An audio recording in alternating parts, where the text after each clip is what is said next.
เบียดเขามาลาวลายโพดดีนะไปซื้อหนังมากินกับเบียร์กับเงินถึกเลขดอกประมวลซ้ำบดีนะเงินถึกเลขกับโบแซ่มาเจอหนังปลอมตาสูง ข้าพเจ้าไว้ซื้อ โคตรโพโคตรแม่มึงซื้ออยู่ตลาด ตลาดกัวดินตลาดมืด ตลาดโคดิน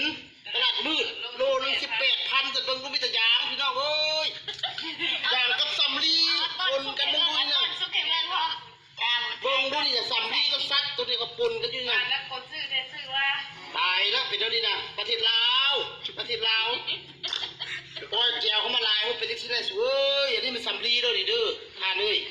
เอาไฟมาจุดลงดู จูด อันนี้มันสำลีนี่นะกูเลยชิวาจะกระวารถสำลีเสกับน้ำมันหมูใส่กันนี่กับกาวนี่นะเขาเฮ็ดกันนี่นะ เอาจูดเบื้องไหมนะเอามาจูดเด้อจูดให้เบื้อง หนังยุสารคำบ่ได้เป็นจังซี่เด้อหนังโคดินแล้วเป็นจังซี่เว้ย มันบ่ใหม่แล้วพอบ้าน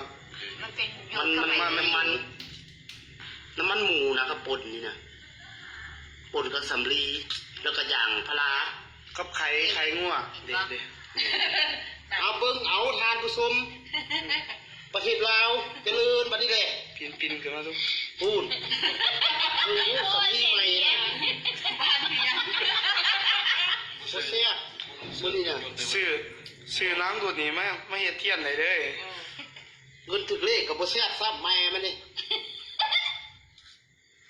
ทานเพียนไหมห้ามลูกคนห้ามไปซื้อเด้อมันต้องซื้อกินแบบนี้นะ